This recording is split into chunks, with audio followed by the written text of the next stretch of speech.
La Russie prépare-t-elle une opération d'ingérence en Moldavie? C'est en tout cas ce qu'affirme sa présidente Maya Sandu qui identifie une action complexe et coordonnée pour prendre le contrôle de la Moldavie à l'issue des législatives. Elles sont prévues dans moins de 2 mois. La chef de l'État réélue l'an dernier affirme que le Kremlin met ainsi en péril la sécurité nationale et la démocratie de ce pays frontalier de l'Ukraine, notamment via des actions de déstabilisation et de corruption électorale en faveur des partis pro-russes ou eurosceptiques.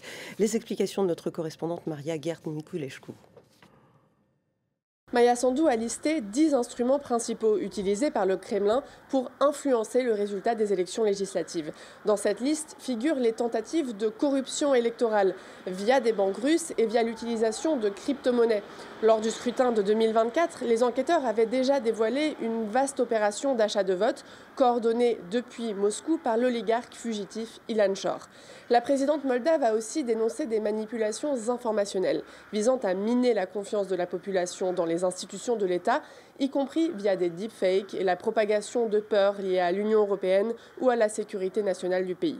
Une autre pratique qui n'est pas nouvelle en Moldavie est la rémunération illégale d'individus lors de rassemblements politiques. On l'a vu par exemple à Chisinau, la capitale de la Moldavie, le week-end dernier, lors d'une manifestation organisée par le Parti socialiste moldave.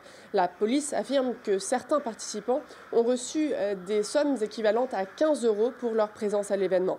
Des entités pro-russes sont aussi responsables de cyberattaques sur des sites officiels et utilisent aussi les réseaux sociaux, comme Telegram par exemple, pour préparer des actions de déstabilisation ou de corruption électorale. Facebook ou TikTok sont également utilisés, notamment via la création de milliers de faux comptes pour amplifier les narratifs du Kremlin.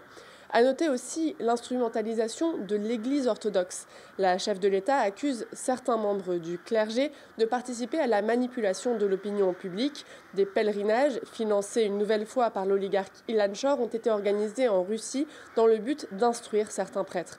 Pour Maya Sandu, cette ingérence russe met en danger la sécurité nationale et l'avenir européen de la Moldavie, qui a entamé l'an dernier les négociations d'adhésion à l'Union européenne.